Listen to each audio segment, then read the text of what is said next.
بسم اللہ الرحمن الرحیم۔ روایت ہے کہ عیسیٰ بن موسیٰ اپنی بیوی سے بے پناہ محبت کرتا تھا۔ ایک دن اس نے اپنی بیوی سے کہا، طلاق ہے تم پر اگر تم چاند سے زیادہ حسین نہ ہوئیں۔ ان کی بیوی اٹھی اور ان سے پردہ کر لیا اور کہنے لگیں، تم نے مجھے طلاق دے دی۔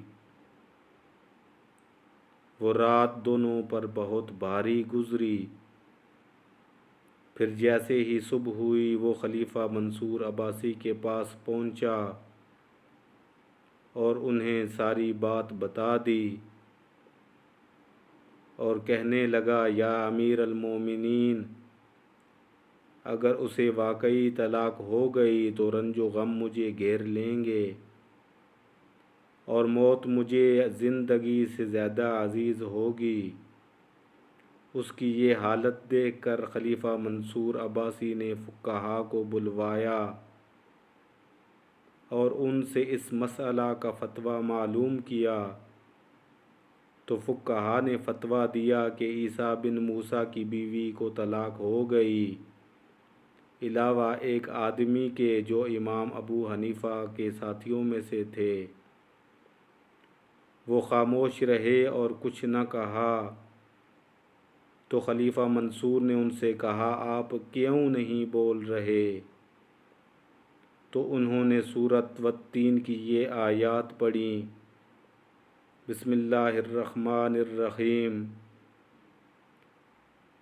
انجیر کی قسم اور زیتون کی قسم اور طور سینین کی قسم اور اس امن والے شہر کی قسم کہ ہم نے انسان کو بہت اچھی صورت میں پیدا کیا ہے۔ اور آیات پڑھنے کے بعد فرمایا، لہٰذا یہ ثابت ہو گیا کہ انسان سے زیادہ بہتر اور خوبصورت کوئی چیز نہیں۔ تو خلیفہ منصور نے عیسیٰ بن موسیٰ سے کہا، اللہ تعالیٰ نے تمہاری مشکل آسان فرما دی اور فیصلہ وہی ہے جو انہوں نے کیا، جاؤ اپنی بیوی کو لے آؤ۔ اور پھر اس کی بیوی کو پیغام بھجوایا کہ جاؤ اپنے شوہر کی اطاعت کرو، اس نے تمہیں طلاق نہیں دی۔